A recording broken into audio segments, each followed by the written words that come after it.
The crimes I've committed, which are free speech crimes, hate speech, that's what they call it, I've already accepted the sentence for that.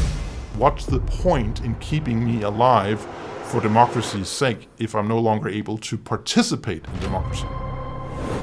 By far the greatest threat to Denmark, it's Islam. And that's why I haven't gone into a whole cultural debate on where does democracy work. The point here is that most of the people in the world, and certainly most Muslims by far, they don't really like democracy. And right now I am de facto a prisoner. I'm certainly a well-looked after prisoner. He took out a knife like this and went against me to kill me, and then he was shot. He was shot? By the police. Because the police were with you? Yeah. Everybody who's not a Danish citizen who has committed a crime will get a letter. You have 14 days to go home. And if not, the police will put you on a plane. Do you think the average person that I approach in the street of Denmark will have any idea of what's actually in that book? Absolutely not. And I also think that when you tell them, they will think you're lying. Information covered up, censorship, corruption. The mainstream media have proven itself to be untrustworthy.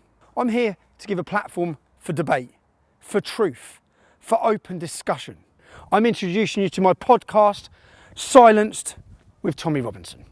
Who exactly is Tommy Robinson, or Stephen Yaxley-Lennon? With the English Defence League, the EDL. The problem is with Islamic The English far-right Islamophobic activists. Since then, there's been organised protests across the country in London, Manchester, Leeds. People in their thousands are marching for Robinson's release. There is no such thing in this country as a Muslim. Free Tommy Robinson!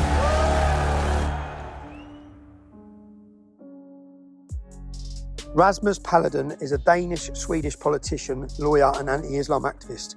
He is considered to be far-right and right-wing extremist by political and news medias who usually lie about people. He is the leader of the Danish political party Stram Kurs, translated as Hard Line, which he founded in 2017. He has held numerous demonstrations in which he has burned the Quran, leading to counter-protests across the world. He is currently wanted by Turkish authorities after having burned the Quran in front of the Turkish embassy in Stockholm, as well as being banned from entering the UK after threatening to burn a copy of the Quran in the city of Wakefield. Paludan is under constant police protection due to threats against him for his activism. We're in Copenhagen, and our first appointment today is we're getting picked up by security services. We've had to liaise with the security services because there's a gentleman who lives here who keeps setting fire to the Quran, and he now lives in protective custody of the police. His life's under threat, and the security services are picking us up at 11:30 and taking us to meet him at a hotel. So we'll understand why he's burning the Quran. And in Denmark, they're now trying to pass a new law, a blasphemy law, that you're not allowed to burn religious books. We all know by religious books they mean the Quran, because no one wants to kill anyone. They now said it's a matter of national security, because there's lots of Muslims who now live here who want to blow shit up and kill everyone if they insult their prophet or insult their religion. So it's that's the first guest, so let's go. Hello. How are you? Fine, thank you. Danish police? Danish police, Yeah. okay. You Cool. have a cameraman with you? My cameraman's just coming now. Okay.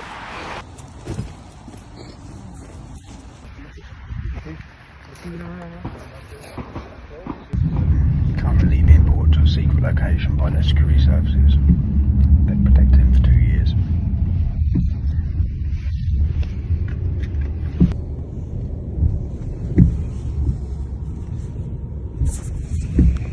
So we've been brought to a room. Police guards at the door. We're just making it so we can get our podcast set up. We've asked for another chair, and when we're ready, they'll bring Rasmus in. Ex-military police protection. Rasmus, thank you for joining me today for my podcast, Silenced. Very, very much my pleasure. So to meet you, I've had to give my passport, my videographer's passport. We've then been picked up at a gun range by ex-military, who are now police officers, protection officers. They've pretty much strip searched us, gone through our bags, gone through our cameras. Then that's drove us to this undisclosed location where there's 2 men outside the door with firearms, because we wish to meet you. What's brought us? I want to understand. I obviously know who you are. I know your history of what you've done, but I want to understand who you are for this podcast to get to your life, what's brought you to living in these conditions. So briefly, just catch on, what circumstances are you living under now? I mean, to do it very briefly, in 2019, I was running for Parliament in Denmark. And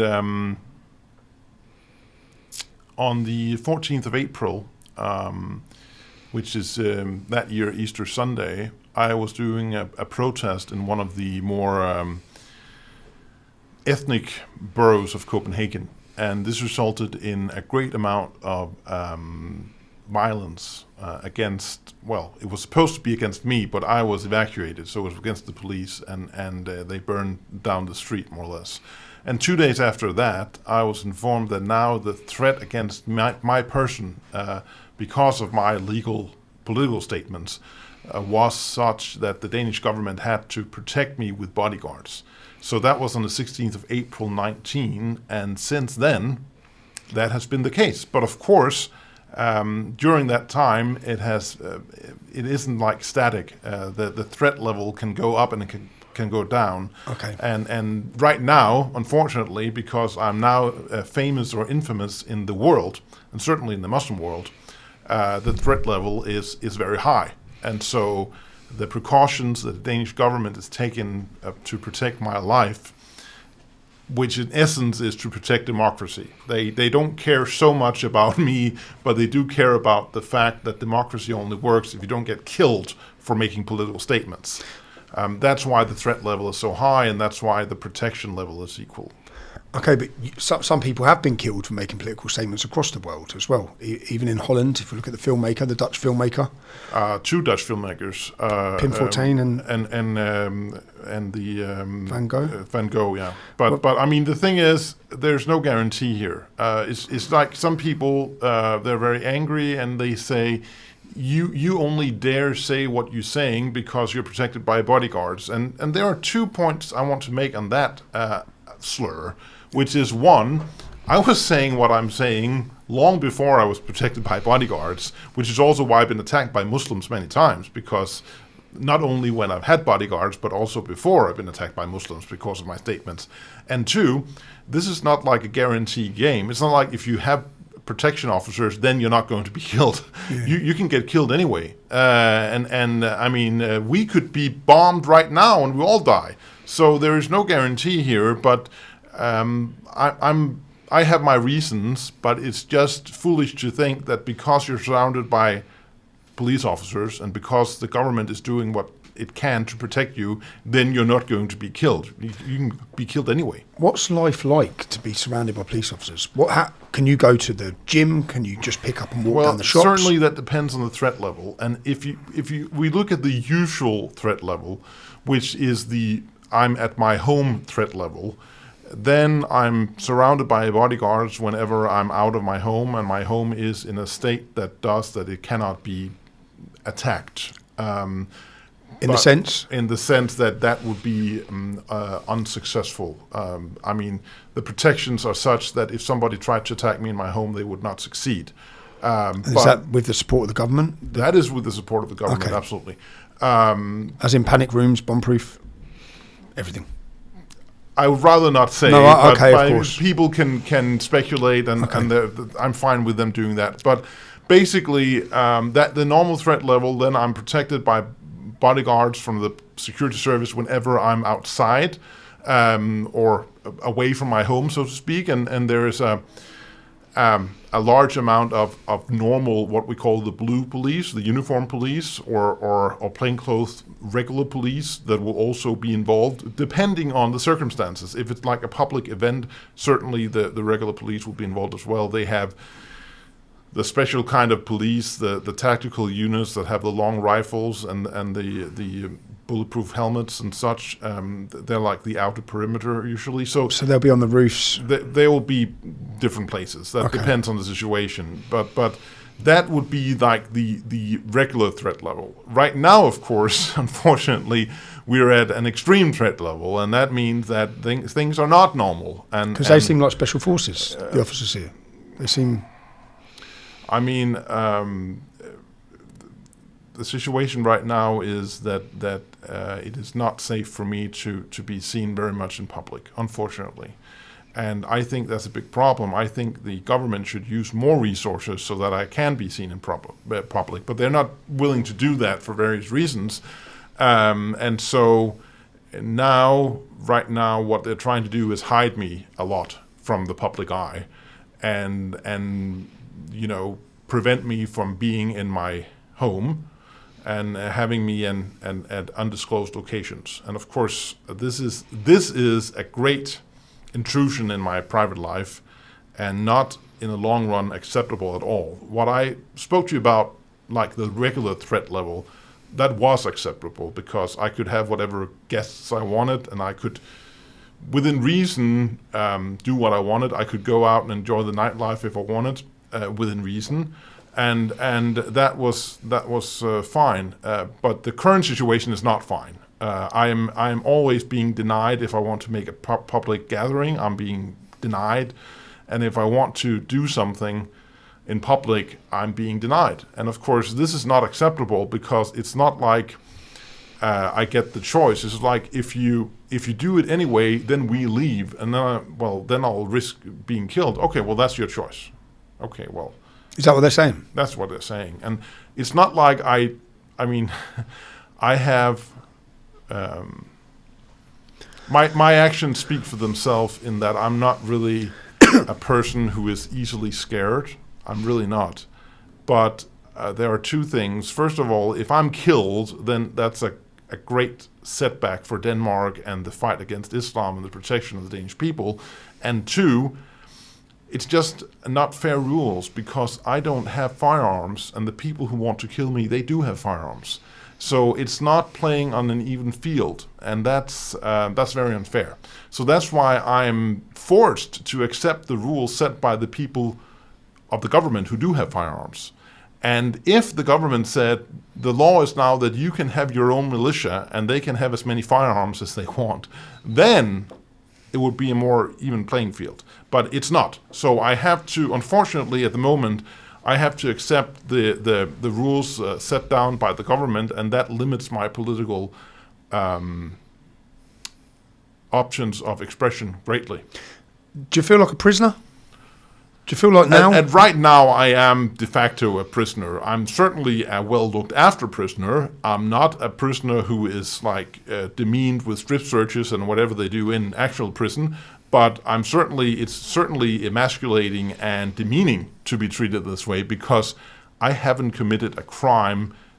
This is because of your speech? This is because of my speech, and it's not because I've committed a crime. The crimes I've committed, which are free speech crimes, hate speech, that's what they call it, I've already accepted the sentence for that. I didn't agree. I certainly don't agree. But, I wear that like a badge of honor because if you have to give me a punishment for saying my political opinion, that's fine. But I shouldn't be kept here based on legal statements. And that's the case because nobody's making the argument that I am now protected and kept away from my daily life because I made illegal statements. No, they're accepting that I made legal statements. But legal statements, but they believe you will be killed, so there's a high risk to your life. That's the ball game, and I can see why, I can certainly see why they think that. Obviously, they never tell me the real intelligence they have. I mean, that's the nature of an intelligence service. They don't disclose that. But the thing is, I think they should allocate more resources because what's the point in keeping me alive for democracy's sake if I'm no longer able to participate in democracy? Yeah, or live. Yeah. Or live. See, it's different. So in the UK, I've been given Osman warnings by the British government, which set an Osman warning in the UK is a warning to a threat to life. But when they've come to me, they've just given me saying, we cannot protect you 24/7. We advise you. Well, this when I was living in Luton at the start of the English Defence League. We cannot protect you 24 hours a day, 7 days a week. We advise you to leave this area for the future. That was their advice. No protection. Never been offered protection. I was offered actually a name change when we first started our activism to relocate and change our life, but we'd have to stop our activism. But I've never been given, I think here, because Lars Hedegaard's had round-the-clock protection as well. In Europe, there seems to be from the government an element to protect its citizens who are expressing their free speech, certainly here in Denmark. I think it's very interesting, and I think there are probably 3 observations I would make, and obviously it's just my impression, so it could be totally wrong. But the one is that I think the UK is a lot more Islamized than Denmark is, and Certainly in Copenhagen. Yeah. I walk around here. It's certainly that can have an influence, and I don't know, but I think I've pissed off worse people than you've pissed off. You certainly pissed off a lot of people, but it seems like I maybe gone out of my way to really piss off the wrong people, in that gang criminals and international terrorists have been really pissed off. And of course, different dictators in Muslim countries. Turkey. We'll get onto that. Yeah. Go through all of it. So that may be. I mean, certainly, I think you should be protected by the British government. There's no question, but it could be that it's even worse people that are after me. That could be, at least now. But especially now, because now, your activism is. And the third point is not really something to do with the British government, but more that I think you should consider yourself fortunate that you're not more streetwise than I am. So I think your ability to protect yourself is a lot better. Because I've tried. I'm a lawyer. I'm not really into. I mean, I did some jiu-jitsu when I was a teenager, but that's that. When I've tried to protect myself, they've charged me. So and that's like, okay. So if I don't protect myself, I risk a real good beating or death. But if I do protect myself, you're prosecuting me. I'm prosecuted. Can we rewind? Let's just get up. We'll rewind. We'll get onto all this. I want to get onto the Quran burning, everything. But to understand who you are, you was brought up in Denmark, but Swedish mother? Yes. The thing is, north of Copenhagen is a reasonably nice area of Denmark. At least it was, and I think it still is. A little bit further north is also reasonably nice. I mean, the really rich people live just north, but then further north, normal people can also live reasonably nice lives. So, of course, I was born in '82, so That's you're only my junior by 6 months. Okay. But there wasn't really any Muslims in my childhood. I mean, that didn't exist. There were, for a few years in elementary school, a guy from Lebanon. And I really didn't know whether he was Muslim or not, because it didn't really interest me. But he wrote me 20 years later, I'm actually not Muslim. I'm a Lebanese Catholic. So that's funny, but it's just to And he probably fled when the Islamic Revolution was. Yeah, absolutely. But the thing is, that wasn't an issue, because that was what I want for Denmark. That was my childhood, which is a mono-ethnic state, really, because we know from history and from anthropology and sociology and psychology and history, as I said, that people, they have the most harmony and happiness when they live with people that are like themselves. And they have the most disharmony if they live with people that are the opposite of themselves. This is not something new. We know this. This is why in Rwanda and in former Yugoslavia it didn't work out, because people were different, so they started killing each other. And I grew up like quite happily, I guess. And then it really didn't occur to me that there were a problem until I started studying law here in Copenhagen. So you left school and you went to university to study law. And then, I did a quick stop in the army also. But when I started studying law and I experienced more of the law and theology, is that what you studied? I've studied theology afterwards, yeah, but okay. I have a master's degree in law, and I have also completed the bar exam, so that's why I work as a lawyer. But okay. There were people that acted a lot differently from what I had been taught and from what I had experienced with my friends. And this troubled me deeply, because I could sense immediately that their values and their norms were completely different from mine. Where did you sense this? Where did you meet these? Well, I met them in... This was at university? Not so much at university, Okay. because to be honest, at that time there weren't really many Muslims studying there. I can't really recall that there were other than white Danes there when I started law in 2001. Okay. But of course now it's different. But not that different, because as you might well know, it's not like the Muslims are not that much into university. Let's put it like that. So They are in the UK. yeah. So they are. Yeah. They are in the UK. But I mean, certainly I experienced a lot, and I started looking at what's going on in Europe, and that I wouldn't say it frightened me, but it certainly surprised me. So already in the beginning of this millennia, I found out that people are different, and that there are really differences that are so great that there is no compromise.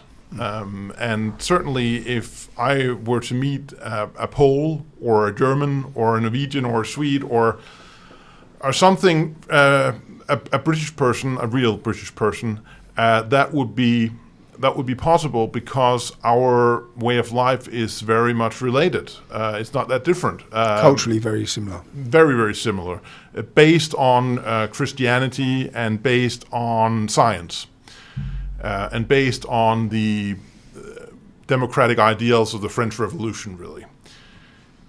But what many Danes don't understand is that it's not like the whole world is like that. And as a matter of fact, most of the world is not.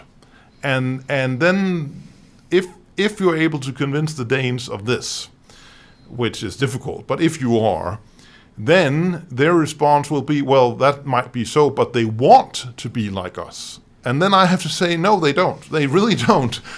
Certainly a few do, but most don't. And that's why when you try to make democracy in Iraq, it doesn't work. When you say they, you mean followers of Islam? I mean, for the most part, followers of Islam, absolutely.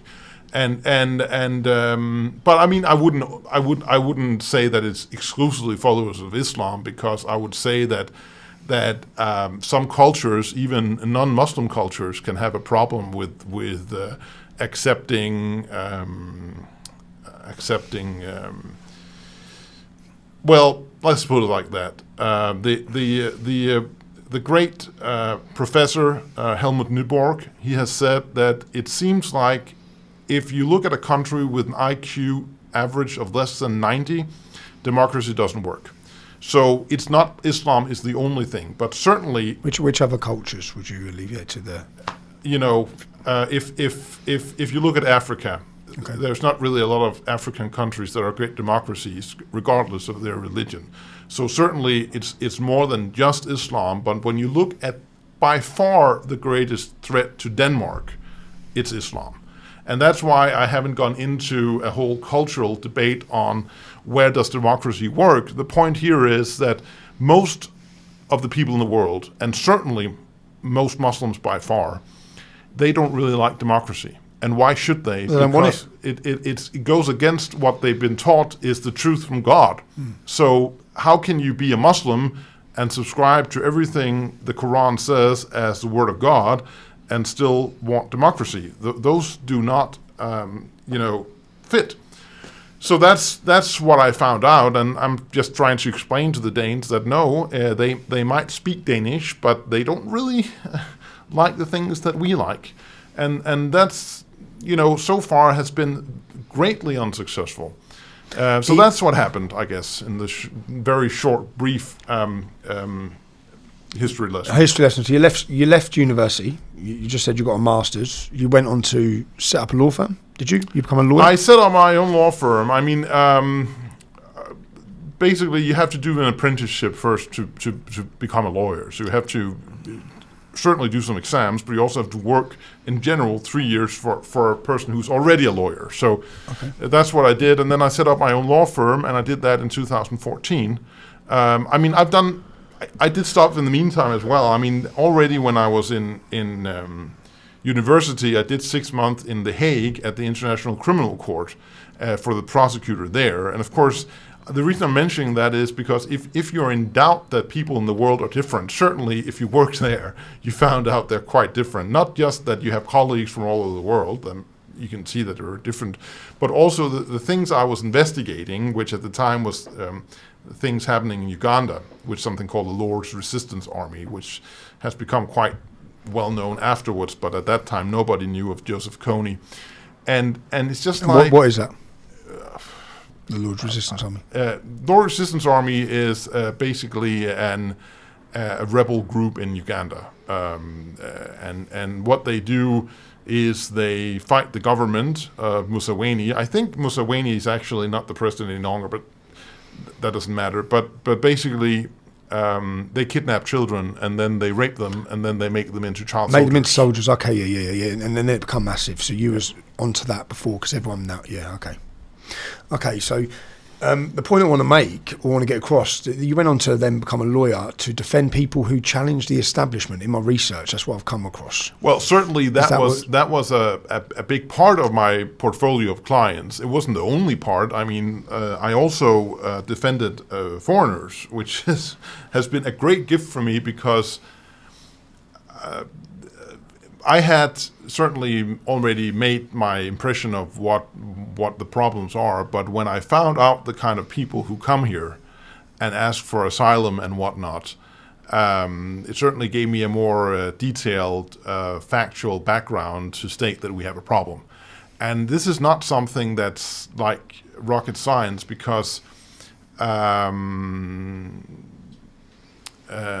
Elysium is a film that's with Matt Damon that was made like 10 years ago. And basically it says, in the future, the world's gone to hell. The world has already gone to hell. But in the future, there's this space station where all the rich people live, and they live in harmony on the space station, and the rest of the world is shit. And that space station is called Elysium. And that's basically what we have already, because a lot of countries in Europe, they are that space station compared to the rest of the world, certainly compared to many places in Africa and Asia.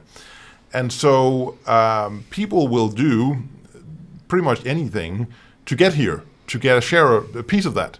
And so lying about their situation is nothing to be granted the opportunity to have a better life. And of course, if we accept all the people who lie to us, and that's pretty much all of them, then what will happen is they will not get a better life, and neither will we, because we will deplete our resources, and then we cannot help anybody, and we cannot help ourselves. Do you blame them for that, the migrants?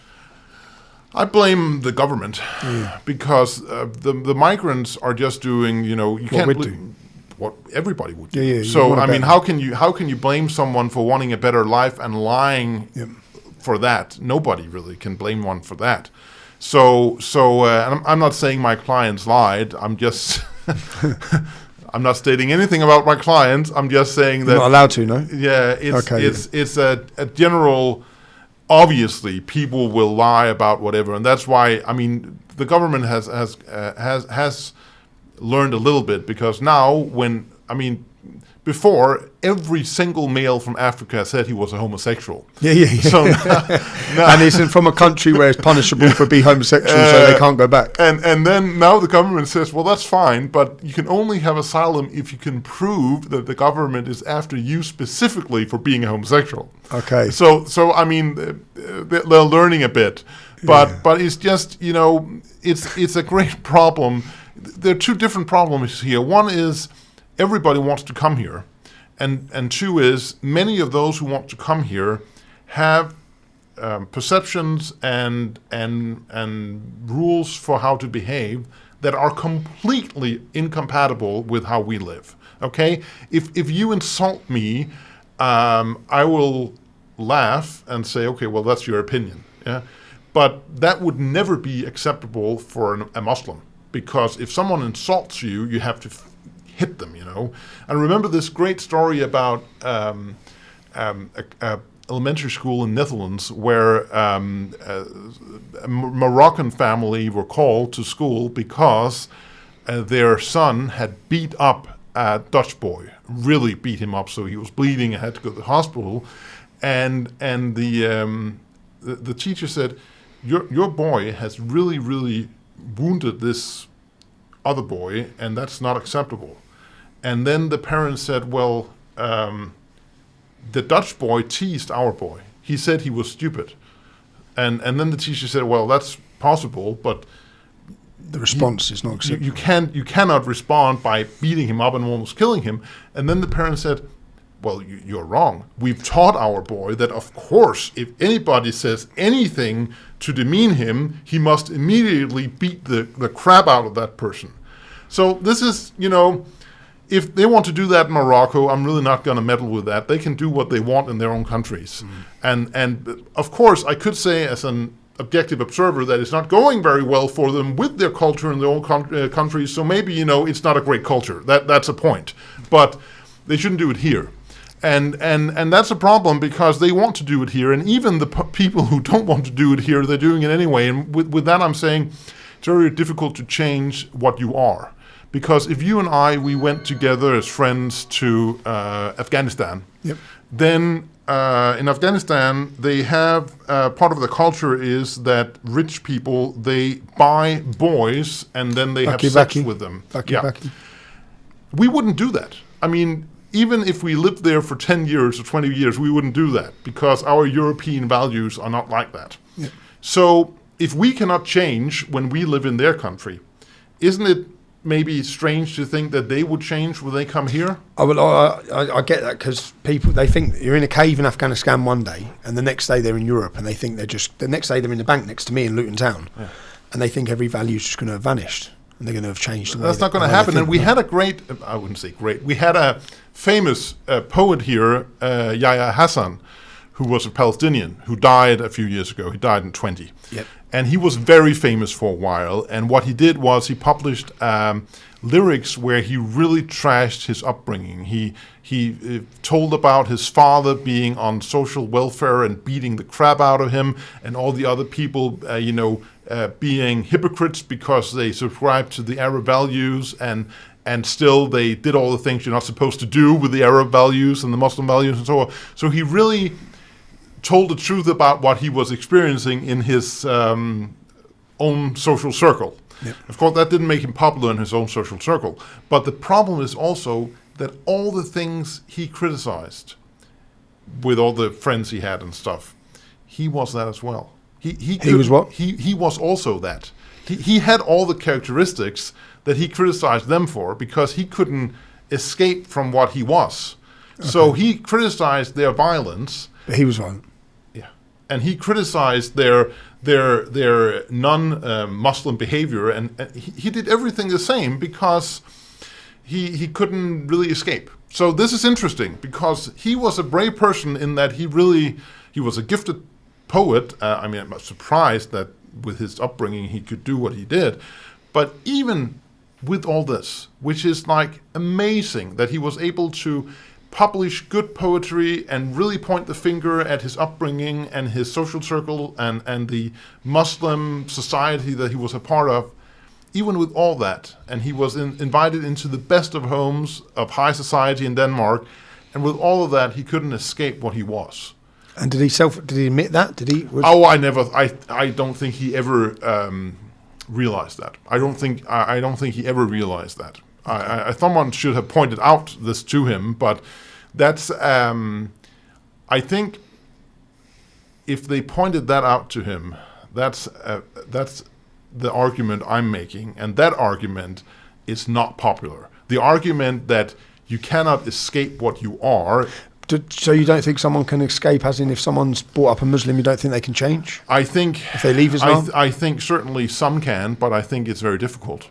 And I think difficult because of the pressures from family, or difficult because you don't think that it's possible for someone to change? I think certainly the pressure from family is the reason that most don't. Also because in the it's punishable by death. By death. So obviously, I think that's the most important reason. But if we look at the people who stand against that, that's what he did. He didn't leave Islam, I guess, though de facto he did, but he didn't publicly say it. But I'm an apostate. But I mean, it's very difficult to change the person you've been created to be.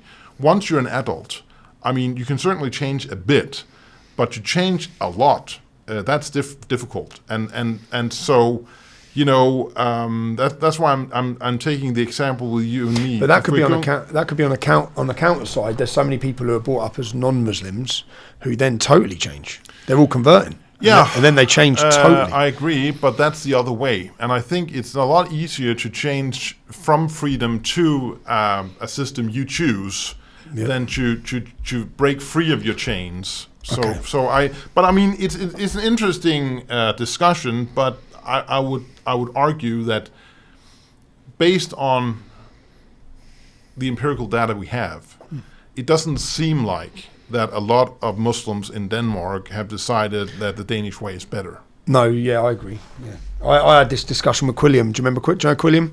They were a counter-extremism think tank, a Muslim one in the UK. And I remember sitting with the Imam, who the Imam would talk about his views and his Reformation views and all his moderate views. And I said, this is great that they're your views. But how many people have converted to your way of thinking within the Islamic prison system? Because you know how many have converted to Salafism, Wahhabism? Do you know how many they're changing the minds of? You're changing no one. No one's coming to your way of thinking. This is what the argument you're making is an argument I'm making when I have a debate with a Ahmadiyya Muslim. Because no one's listening to you. How many nobody listens to you. I mean, the real Muslims don't accept that you're a Muslim at all. Yeah, you get killed more than me. Yeah. Yeah, well, they have been. They're targeted. And in your work as a lawyer, I saw some of who was the most high-profile. Did you represent Lars Anderson? I represent Lars Anderson. I don't anymore, I have to say. But Can you tell me who he is? Lars Anderson is a former police officer in Denmark who was first brought to attention because he said he would no longer intervene if he found someone with a small amount of cannabis for his own use. He wanted to legalize cannabis. Yes. Yeah. And then eventually he left the police force, and then he started being a freedom activist. So basically he's some kind of a anarcho-capitalist, extreme libertarian. I'm also a libertarian, but we are in different points of the spectrum, I guess. Okay. But he's a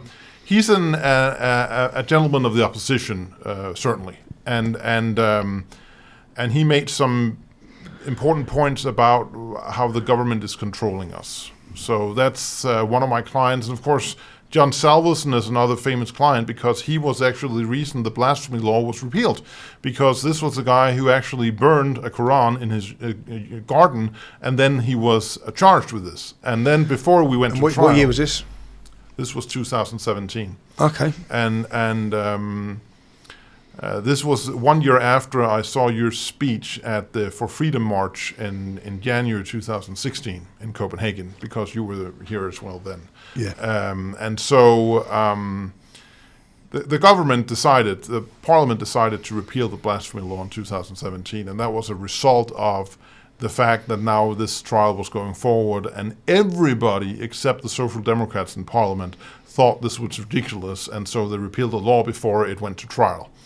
And now, well, we'll get to that, but it's gloomy. Well, they're trying to reintroduce a blasphemy law now to make it illegal to burn religious books. By religious books, they're introducing a law that will make it a lot worse than it was before the blasphemy law was repealed, because the blasphemy law didn't really do much, because there had been an example where on national TV, like the BBC of Denmark, a journalist burned a Bible live, and he wasn't charged. So that probably celebrated. So that was the state of affairs when there was still a blasphemy law. With the new law, that would certainly be illegal and punishable with 2 years imprisonment. And it's not just burning. You can't tear pages out. You can't stick it with a knife. You can't soil it. I mean, it's just a great setback for democracy and freedom of speech. And as one of the great debaters, Christian Marcuson, wrote just yesterday, this is not something that can be changed back, because once you allow this, no government will risk the catastrophe of the security situation if they want to repeal it again. And let's look at why they are possibly going to allow this. It's not because of the argument of free speech. It's because they're fearful. That's what I've seen now. They're saying it's a threat of national security. There's a national security threat in Denmark because people are exercising their right to criticise or burn the Quran. On that point alone, they're being honest. Right on that point they're alone, they're admitting we don't. They're admitting we're scared of the big guy in the schoolyard. He wants our lunch money, and we'll give it to him because then we think he'll leave us alone. But we saw with Charlie Hebdo, because when the Charlie Hebdo attack happened, all of our leaders all marched through Paris holding arms, and we all stand for freedom, we all stand for free speech. But then in question, do they? No, well, obviously not. And the thing is, they're also leaving our two fellow Scandinavian countries under the bus because it's legal in Sweden and in Norway. So they're really being. So you could cross the bridge to Malmo, and you can burn the Quran. Yeah. But Denmark are making, and it's strange. It seems the government of Denmark, even the taxi driver on the way here. As I said, I forgot my Quran, so I said I need to try and get a Quran. So I got a taxi, and I said take me to a big mosque. Went to a big mosque, and he said, "There's no call to prayer." That's right. There's no call to prayer, and I said, "Is that a good thing?" He said, "Yes, it's a good thing because people who live in these houses." So that was outlawed, right? The call to prayer from minarets was outlawed in 2008, off the top of my head. Well, I don't think it's ever been in law, really. I mean, it's been illegal. I think you have to have a permission for that. But what was the gentleman's name? I can remember him, who fought that campaign to have the minarets banned. Certainly, the thing is that this is not going to end with the Quran burning ban. It's just a beginning. So it's a slippery slope, and they want more. And the Organization of Islamic Countries, they're not, they're just like, this works. Threats are working in Denmark. They've been threatening NATO. Have they been threatening to do NATO? Have Turkey been threatening? I mean, it's not like this is a Swedish problem because Sweden is not yet a member of NATO. So and Turkey's been putting pressure on Sweden. Turkey's been putting pressure on Europe. But Sweden is just like this is like the upside down world because Sweden, as you might know, is a lot worse off than Denmark with the Muslim immigration. Yep. But they're actually saying, well, we have freedom of speech here, so we can't really change that. It's in the Constitution. And then Denmark, which was supposed to be like leading the way, be the vanguard of freedom, they're saying, oh, well, we're scared, so now we are punishing our own citizens because terrorists are threatening us. Who's in Sweden in power? Is the Swedish the political party in power? Well, I mean, the political parties in power are the right-wing parties, but the most right-wing party in parliament, which is the Sweden Democrats, they're not actually in government. Okay. But there is support of the government. Holds it together. I would say Do you think that's why?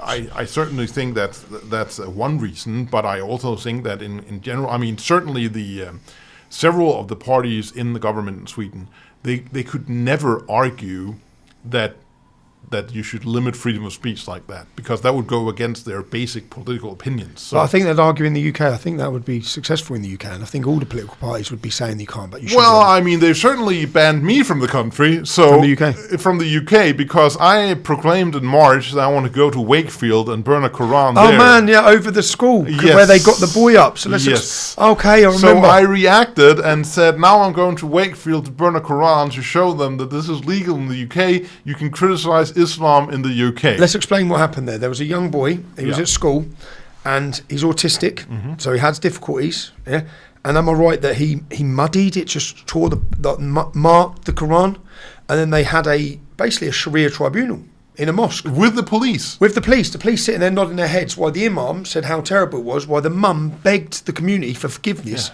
for her 14-year-old autistic son and called him a silly boy. Yeah, and they basically she had to demean her own boy in public because she was fearful he'd be killed. Yeah. So the same reasons of why governments are looking now to suppress free speech. Okay, and in response to that, you said you was going to come to Wakefield and burn a Quran. Yes. And what happened? And then happened the Minister of State Security in Britain. He was asked in Parliament, and he said, "Well, we put Mr. Paludan on the list of people that are not allowed to enter the country."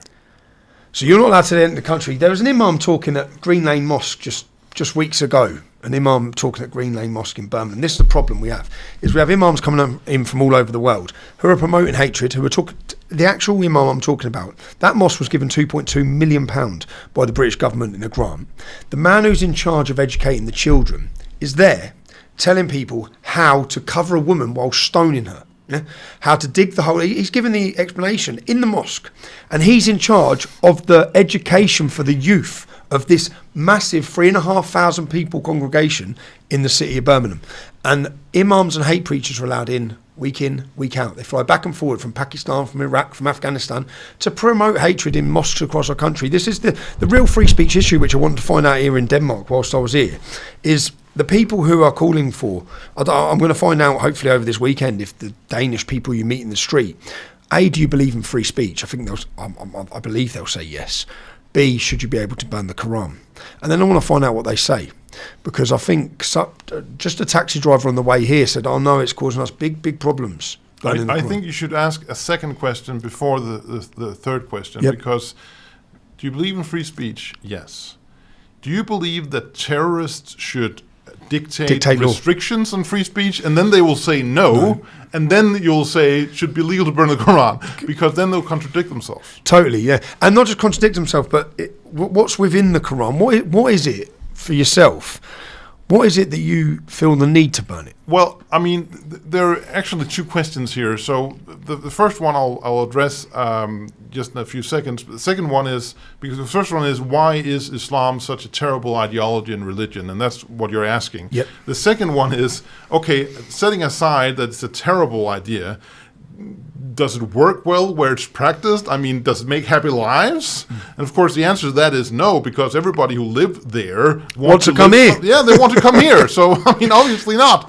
But the first question is, the Quran, and certainly the Hadith more even, have these terrible statements about what to do to non-believers, and terrible statements about what to do to people who do not subscribe to the rules set down by the Muslim God who does not exist. And, you know, shouldn't it be and it says that you have to kill me because I'm not a Muslim. It says that in the Quran. You have to cut my throat because I'm not a Muslim. Do you think the average person? This is what I don't. I obviously am very versed on the verses in the Quran about death, about murder, even about paedophilia or prepubescent marriage. There's a verse in the Quran that explains how to divorce a prepubescent child. Like, so you've married her and then you're getting divorced, and then there's all the verses of hate. Do you think the average person that I approach in the street of Denmark will have any idea of what's actually in that book? Absolutely not. And I also think that when you tell them, they will think you're lying. Yeah, I agree. Because what I hope to do is show them. Which I'll get I can tell you where to get Quran, so there's no problem with that. Okay. But I mean, it's just so absurd to think that we're walking around people in the street that actually subscribe to these things. So the most Danes would reject it as hate speech. They're saying you're committing hate speech because you're lying about what Islam is. Whereas the actual hate speech is... It doesn't say... It doesn't say that, okay? So... I mean, to make a statement about I don't subscribe to books that say I should be killed, I think that's completely reasonable. And it's kind of a literary self-defense to burn the book that has instructions for me to be killed. But of course, there's also a second point. There are many points, but the second valuable point is Islam is branded as the religion of peace.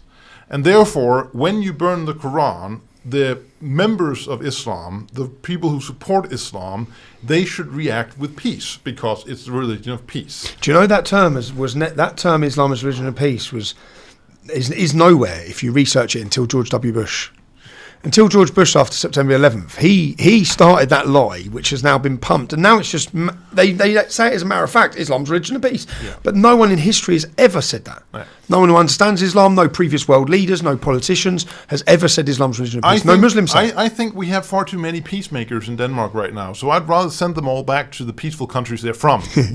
But I mean, the problem is, I've shown for years now. And it's not like, I mean, I prefer this. I prefer civilized debate. I prefer interviews. I prefer a conversation. If I do that, I get no attention in the media. So the people will never know what I say. So I had to choose something that would also give some kind of attention. And so what I did was, at first, in 2018, I just went out to some of the ethnic neighborhoods and I stood up and I said, I actually think Islam is a very stupid idea. And I think actually this is a very gay neighborhood because I think Muhammad liked homosexual sex acts, and maybe, I don't know, a lot of guys here like that too. And that pissed them off so much that I didn't have to do anything with the Quran. I didn't even have to bring a Quran. I could just say that and they all burned cars. Is that what happened? That's what happened. So from you standing up and saying that, they rioted and... They rioted. Okay, so that's completely like, okay, do we have a problem here or not? The self, the ability to control your emotions is very central in Western Europe. Not so much in other places, I gather. And if you import a lot of people from places where totally ravaged aggression is very normal, then you have problem. And then I started in 2019 and upped the ante a bit and said, okay, well, we've done that. Maybe we should have a look at the book and see what happens. And of course, if all the peacemakers are as peaceful as they claim, nothing will happen. But that's not quite what happened. So what happened was, we did protests 3 times a week for a few months in spring of 19, and then everything... 3 times a week? 3 times a week. When you say a protest, you mean you set fire to a Quran? We didn't really do that every time, but certainly the thing is, at that time I was so much in the media and so well known that they were angry before I arrived. So I didn't really have to do much. Thousands were out. So explain to me, so you're arriving in an area of where, Copenhagen? That was the 14th of April we're talking about now. Tell me about that day. Well, I would rather begin the day before, because the day before was in Viborg, which is a medium-sized town in Jutland, and I went there and went to the special neighborhood, and we burned a Quran. And the thing is, I didn't really personally burn a Quran at that time. It was always other people. I have done afterwards, though. But we burned a Quran, and a migrant from Syria, he breached the police line, and then he hit me in the back of the neck with a stone, like this size. So he could have killed me.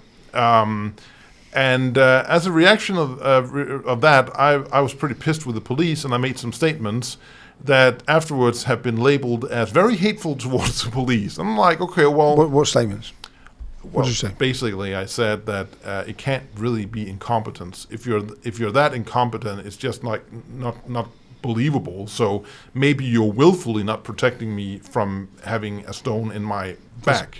Doesn't seem that controversial. No, so I don't basically think they've so. let someone run through and hit you with a rock, and you've said you've let someone through and rock with a rock. Basically, that's what happened. But it's just the media; they can turn everything into some kind of absurd story when it's not really what happened. But I was pretty tired when I came back to Copenhagen on the evening of that Saturday, and I knew that I had a protest on Sunday. Now, I had avoided Copenhagen during most of this because whenever I did protest in Copenhagen, I was always attacked by Antifa.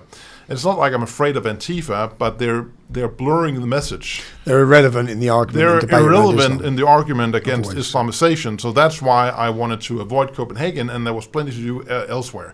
But I had received an email a few months prior from an old lady who had her grandson write the email when she dictated it, and she said, I live in Mjolnir Park, which was a wonderful neighborhood when I moved in 20 years ago, and now it's complete shit, and I'm so proud of what you're doing. Please, before I die, would you come to my neighborhood and burn the Quran here as well?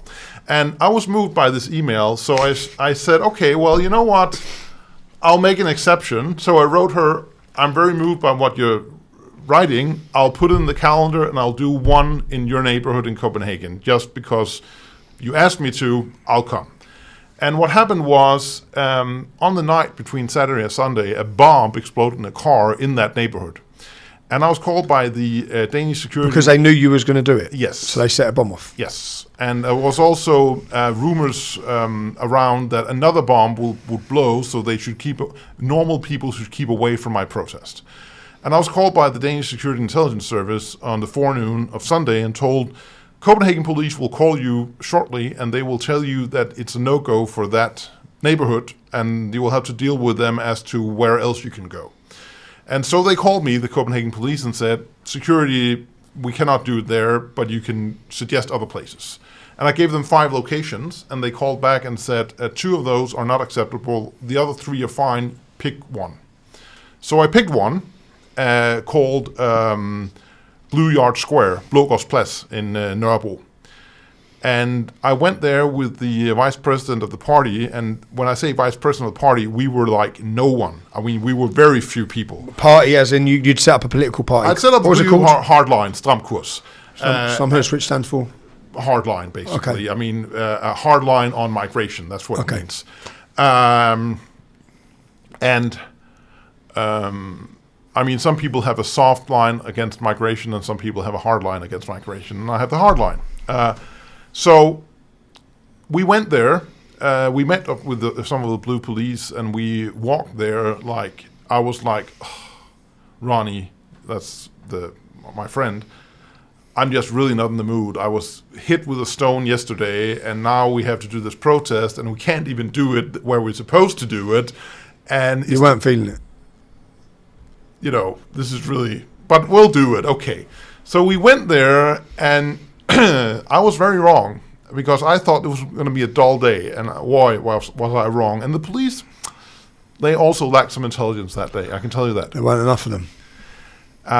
It took like not even 5 minutes. I think we threw the Quran to each other twice. We didn't burn the Quran, we threw it to each other twice, and then a police officer was yelling, now they're coming, and then 2 Somalis, they ran in and tried to attack me and steal the Quran. And then from there on, everything went to shit, you know. They were burning cars and throwing stones and whatnot at the police. And, well, that was when the news broke, because the media could no longer hide me. I mean, they tried to not tell about me, but now when the entire borough was burning, they couldn't really. And this was in Copenhagen. This was in Copenhagen. They couldn't really say, "Oh, we don't know what's happening there." So, how many Muslims were rioting? Would you say hundreds? Hundreds, I would say. And it was a very strange day, and I don't really have to go into detail, but I can tell you that the police were very much not in their usual self, because this had completely surprised them. So they did not have the resources, and they didn't know what to do, because I was saying, well, I want to do another protest somewhere else. And like, well, you can't do that. And then eventually they gave me an administrative decision that you're not allowed to protest anywhere in the Copenhagen police area at all. And then I said, okay, well, then the neighbor police, I can protest there. And then they told me in the neighbor police district, no, you're also forbidden here. So is that legal? That's a good question. I mean, the police in Denmark do a lot of things where you can really question the legality. Do you think that, so what you're doing is to prove the peacefulness of the community, you're going and doing something to wave it in front of them, which is completely legal and a political statement. And the political statement is, 1, I dislike what the Quran and Islam says. 2, please prove that you are very peaceful people, because everybody knows Islam is the religion of peace, so prove it. And you know, the evidence is like lacking a bit. And of course, afterwards, it's been like a whole history of people failing to prove the peacefulness. Can I ask, so as you're doing this, because I think back to where I am now. I'm now 40. When I started my activism with the English Defence League, we were full steam ahead, and I didn't really care about much. But the effect, because this must have had a massive effect on you. What about your family? Have you got a family? Well, I mean, have you got a mother and father? I think for security reasons, it's better that I don't speak so much about family. Okay. Certainly, my 2 siblings have already made statements years ago against you, against me, through fear. Certainly, that's a theory. But I wouldn't. I mean, I have no comments on my sister, and as far as my brother is concerned. He certainly screwed me in the elections of 19, that's for sure, because he did a propaganda video from a Muslim propaganda firm to dissuade people from voting for me. So your brother did? I don't know. Was that your brother? That was my brother. Your brother done a video dissuading people. Yeah. So certainly that's and I mean, the more I speculate for his reasons, the more attention he will get. And when I think one of the reasons is he wants attention, certainly that would be counterproductive. But I think certainly it isn't out of the realm of possibility that security is one reason.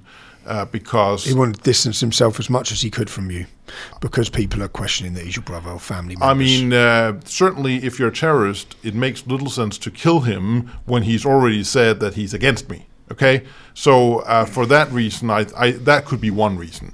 And as far as my parents are concerned, I'm not really going to comment other than to say that you asked earlier whether I had Swedish ancestry as well, and my father is from Sweden, and though part of Sweden that used to be Danish, but still from Sweden. So that's as far as the ancestry goes. But prior to your activism or prior to your talking about Islam, did you have a normal family relationship with brothers and sisters and mum and dad?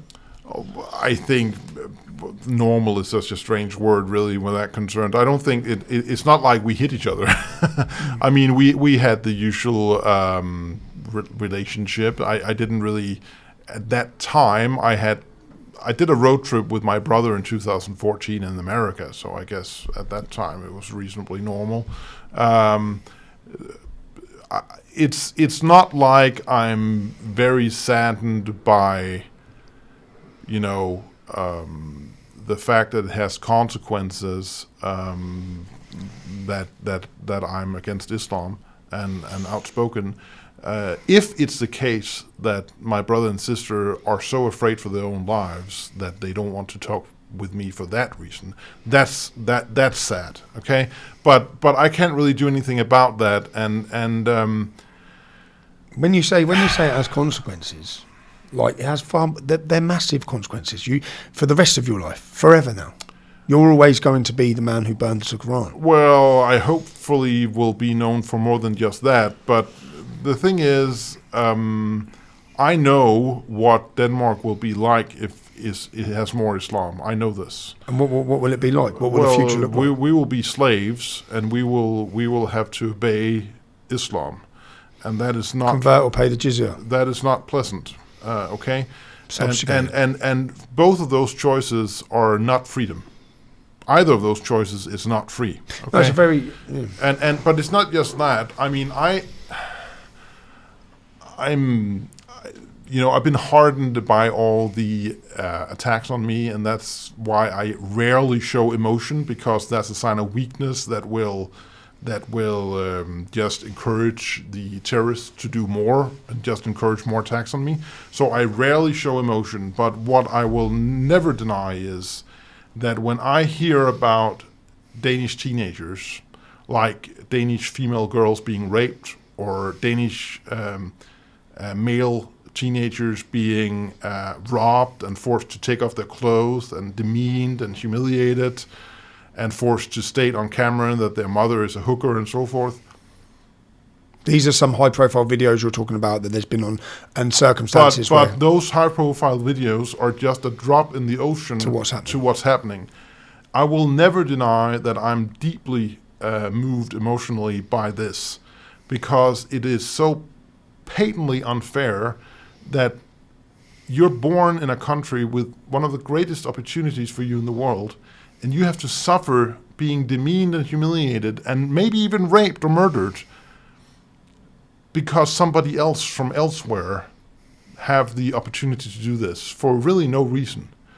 And so I'm very, very saddened by the reality of what's happening with the Danish youth.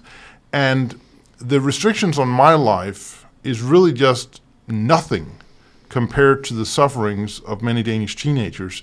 And when I meet them, and maybe 10 years from now, when it's really worse, and somebody asks me, you know, I've just been raped, why didn't you do something when you had the chance? I can look them straight in the eye and say, you know what, I did everything. I did everything I could to stop this. So my conscience is completely clean. And so this is for me not even it's not even a debate. I mean, the restrictions on my life is nothing compared to what's happening to Danish youth, and I want to be able to be absolutely clean, and spotless, and I have done everything I could, and then that's what I'm doing. Are you willing to give your life, sacrifice your life? In a sense, you already have. Well, I mean, I would prefer not to, but there was one of the Charlie Hebdo cartoonists who said, I would actually rather die standing than live on my knees. And certainly it's not just a matter of that, it's also a matter of being an example for people, because we have, unfortunately, the forced situation that I have to teach Danish young men that when they've been taught that they should react to violence with the other chin, the other cheek, that's not the case any longer. Now they have to actually fight back with more violence, and that goes against everything they've been taught. But I think it seems like that's the only way, really. So it's not that I have any plans on being killed for this. I want to die as the imp in Game of Thrones when he's asked, "How do you want to die, little man?" That's my preference, but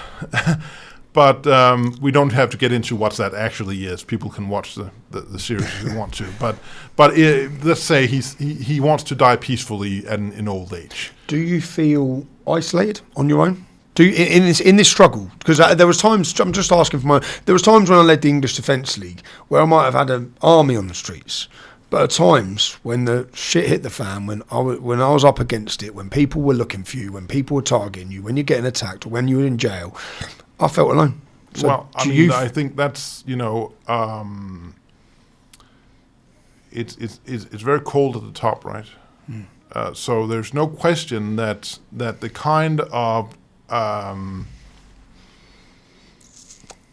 well, I guess valor is a big word. Let's find a smaller word than that. The kind of courage that's necessary to do this fight is not something that is easy to attract a lot of support for always. Because they get to see what happens to you as well. They set an example by you. I mean, how many people are going to want to live under police protection? And it would be even worse if I were actually killed. That would be even worse, okay?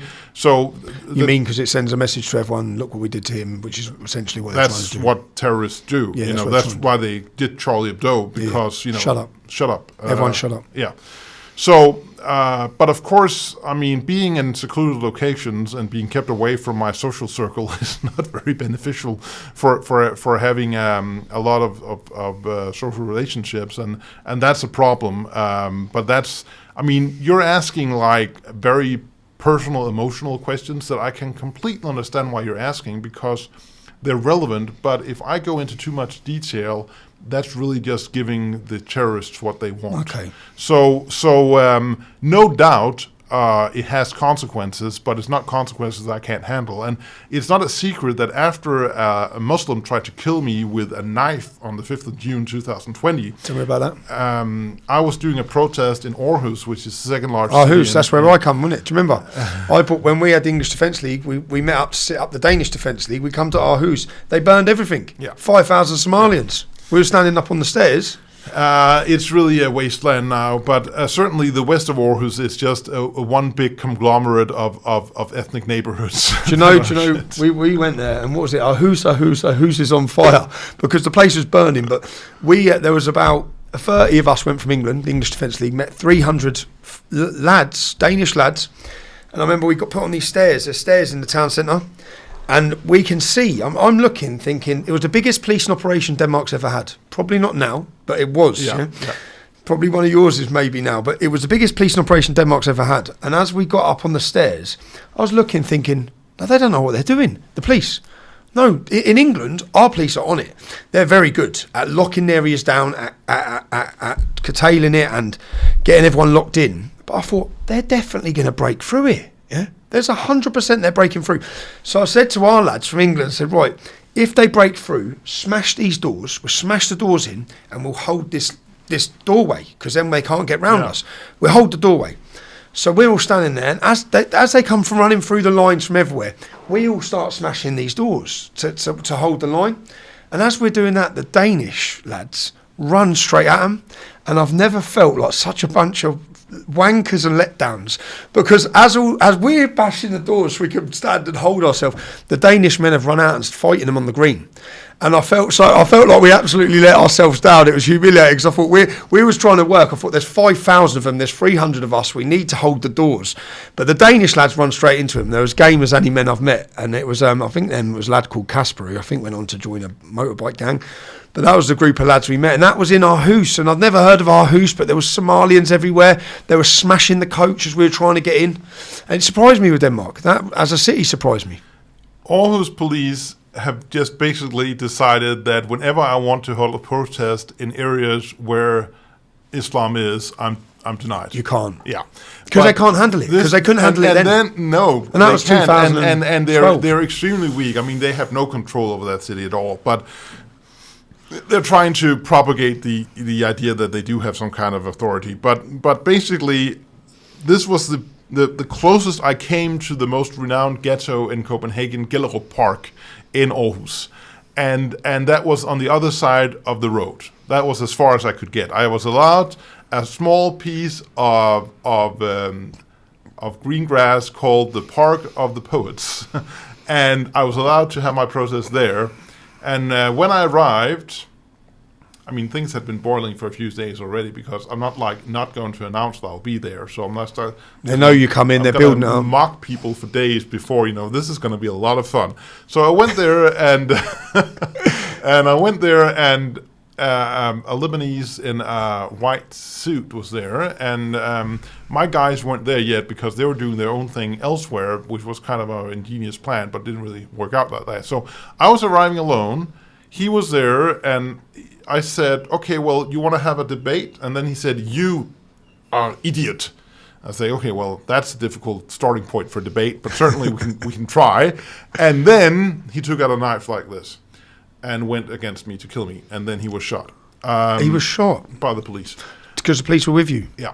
So if they weren't with you, you'd be dead? Oh, absolutely. This was what, 2020? Yeah, and so basically, it's not a secret that I had post-traumatic stress after that, because who wouldn't, I guess. Have you accepted that reality? I struggled in my early years. Have you accepted that reality that at some point one of them may be successful? You essentially could be walking around with terminal illness. I haven't really. Sorry? You could compare it to walking around with a terminal illness at some point. No, I haven't accepted that fact, because I don't think that's. I mean, as I said in the beginning, everybody can be killed for any reason, I guess. I mean, you can walk across the street and be hit by a car and then you're dead. So I don't think it's conductive for my operation to worry about it. No, I don't think so. And I think that's what the terrorists want, and that's what's working, because people are scared to death. And so to lead by example means that if there's one thing I'm not going to be is scared, okay? So because... that's admirable. It's certainly necessary, because the only thing you have to fear is fear itself. I know that's not true, because the terrorists do kill people, but you certainly should, not be afraid just to be afraid. And that's a big part of the power of certain foreigners in Denmark, is that people are afraid of them. So if you take that away, there's a lot less. And there is an example. Is there a resistance in the youth in Denmark, for the Danish youth? Are they changing? Are they rebelling? Danish youth are very scared of the people who are anti-Danish. Let's call them the non-democratic elements. And the reason I'm speaking in codes is, we get slapped with hate speech here. You was convicted. You was convicted. So I can't really say that it's the followers of any specific religion, but you can't say that. I can't say that because then I would be demeaning a special group. So if you said, because you got convicted of saying, can you finish for me? You was convicted of a hate crime, was you? I have been convicted like 6 different hate crimes, and the problem is you can get convicted even if what you're saying is true. because I was referencing the statistics for crime. I mean, This was to do with rape. You were saying that Muslims are more. I'll say it. I'll say it. Muslims are more likely to be raping. And even if I'm just referencing the facts from the statistics, I can be convicted, because if it's a demeaning fact, then you can be convicted. So I was referencing, in another case, I was referencing IQ levels in Africa. I was convicted, even though I was just stating the obvious truth about IQ levels. So, and that's the same if you're quoting rape statistics. That's the same way. So, well, what are the IQ statistics? Is this like, because Somalia is an average IQ of 69? Is that right? Isn't it 62? It's the problem is 62, and in the UK that's regarded as retarded, no? Yeah, I believe. And that's the average. And so just as many people less than more. And you know, So how to, yeah. I'm not going to say anything. What do you say to people I'm who gonna, sorry. What do you say to people who say, because I've heard the IQ argument is based on white supremacy? There is no doubt that IQ is not solely based on nurture, it's also based on nature. So there can be differences of opinion as to what percentage is genes and what percentage is upbringing and education. There can be differences of opinion. Helmut Nyborg, which was once a candidate for our party in 2019, and he was a professor emeritus of psychology and one of the leading IQ research experts in the world. His opinion is that nature, i.e. genes, is 80%, and the other is 20%. But the fact of the matter is... what does that mean? Does that mean what he's saying is that 80% that basically means that if you're very stupid, then no amount of education can make you very bright. That's basically what it means. It means that most... You can certainly better yourself, but not that much. Most of it is given in genes. And he's saying that's based on whether you're white or not white. No, he's not going that far, but he's certainly saying that based on what country you're from, that has a lot to do with it. And basically, I mean, it's not...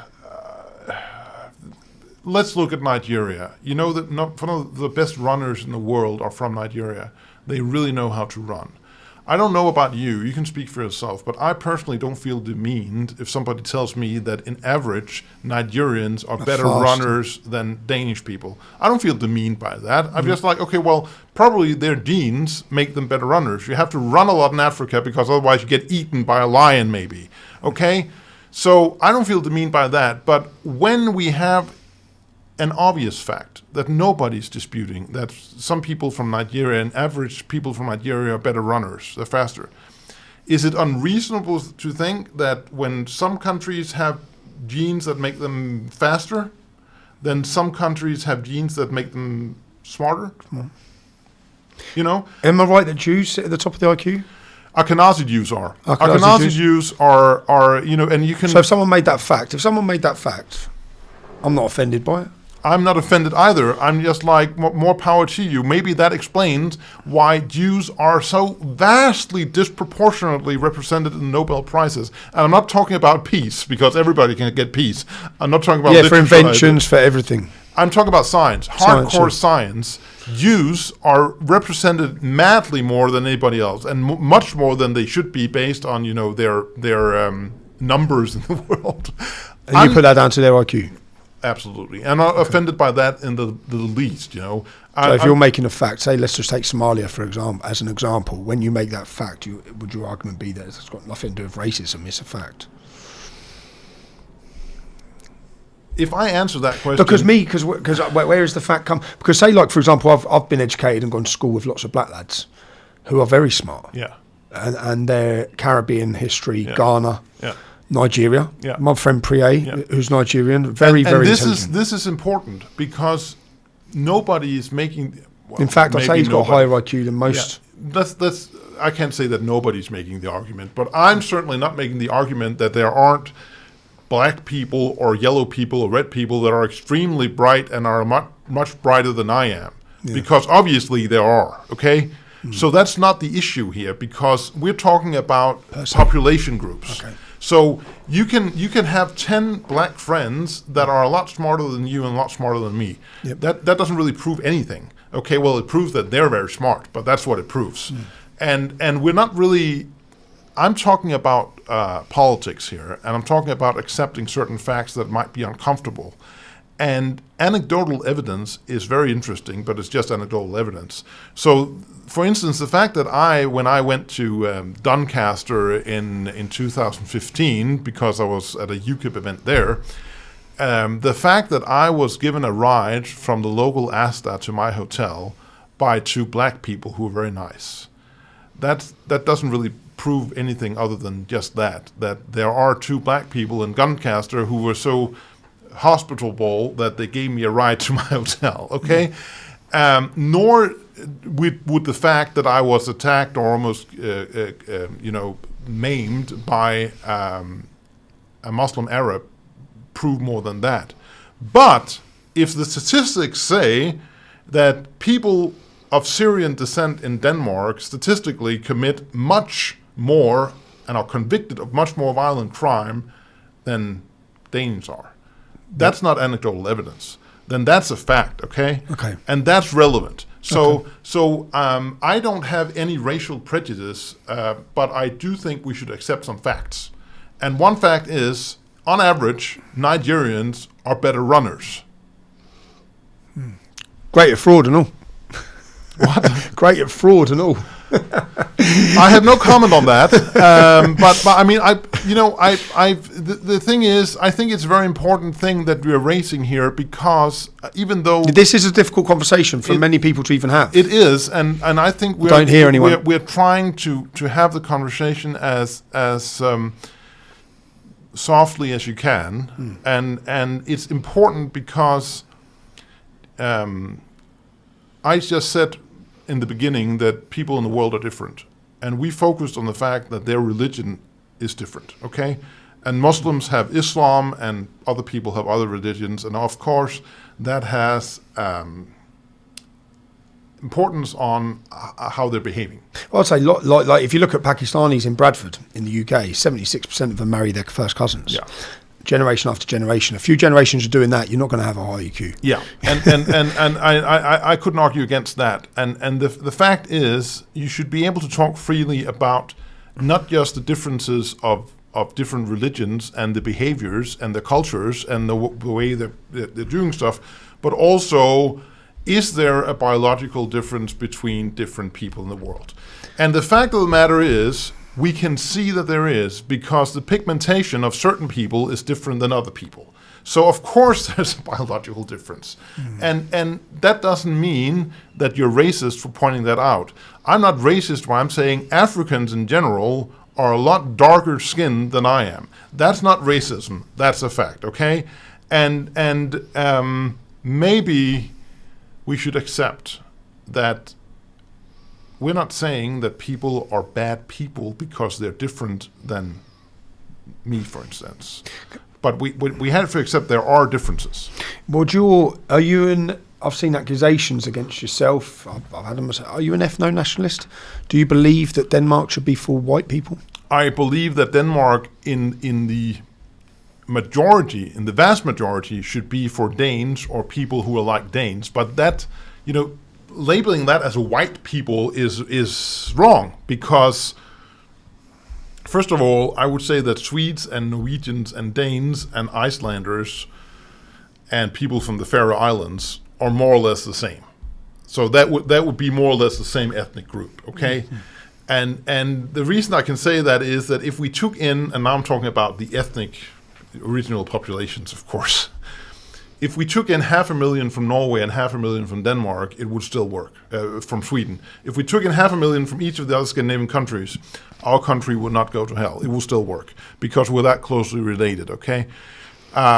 If we took in 500,000 from Somalia... Wow. You haven't, yeah? We haven't yet, okay? No, I'm trying. And so like you have in our house. If ethno-nationalist means that I basically believe that it's paramount that we... maintain our ethnic, our ethnicity in Denmark, then yes. But that's not the same as being a supremacist. Those are two different things. I basically think that England and Britain was a lot better off when British people were living there. And when I say British people, I mean people who are actually British. Yeah. And that's, I guess that's an ethno-nationalist point of view, but I don't think it's a supremacist point of view, because that would be saying that we are better because we are ethnically British. But that's not what I said. I said I think they would be better off because with all the problems that Denmark and Britain and other countries have, it's still not wise to add disharmony as another problem. So I think that's I think ethno-nationalist has a bad flavor, even though in reality it just means the basic thing that you think your own country is for your own people. And do you know where everybody is ethno-nationalist? Iraq, Iran, Syria. Yeah. All the Muslim countries are completely ethno-nationalist, okay? Korea. I think if you look at the world, the vast majority of people in the world are ethno-nationalists because they think their country is for their own people, okay? And I think the problem is that... Why is it? Because Ireland for the Irish, it seems like there's a big slogan now, Ireland for the Irish, as Ireland is being invaded in mass numbers. That doesn't seem as under attack, that phrase, as when you say it in Great Britain or some other countries. Why is that? I don't have an explanation, but my guess would be maybe because Ireland is, until recently, still Irish, very Irish. So essentially, when I look at Viktor Orban, I look at leaders from these countries, the Czech Republic, Poland, and I look at the statements they're making about the invasion, about they don't want Islamic immigration, and I think that the majority of our politicians would probably be saying that if we hadn't been infiltrated to a high level of every government and every council. Viktor Orban is totally ethno-nationalist, and that's not a bad person, okay? No, he's a hero. He's a hero, and the Poles are totally ethno-nationalist. I would guess that Salvini is probably ethno-nationalist as well. Salvini, I've been so disheartened by the recent election and what she's done, the new lady. Yeah. And Salvini was ousted, basically. Yeah, he was. But I mean, he's still there, though. He's in government, but yeah. Well, I mean, basically, Italy is Italians is a problem with Italians. But you asked me, are you ethno-nationalist? Like that? That's a stamp that can be problematic. I guess some people would take ethno-nationalism as meaning that Britain needs to be totally white. Denmark needs to be totally white. Do you believe that someone can be Danish and not be white? Do you believe someone can be Danish and British? Well, they certainly can't be ethnically Dane, because if you're ethnically Dane, you are like light skinned. That's impossible to run away from. But if you can certainly be a Dane without being white. If you're from Sri Lanka and you were adopted when you're 3 months old by Danish parents, then you're certainly Dane, but you're not ethnically Dane, okay? And that doesn't mean that you're labeled as a second-rate citizen. No. That just means that, we have to be honest here. The Danes are an ethnic group with a very long history, and we happen to have light skin, okay? And we also happen to have a lot of values that are common for us. And those values are compatible with Germans and with British and with a lot of European people. They are not compatible with Somalia or Iraq. They're really not, okay? And the Danes, for the most part, seem unable to understand this. And this is a problem. And do I personally think that the culture and religion of Somalia and Iraq are very stupid? Yes, I do.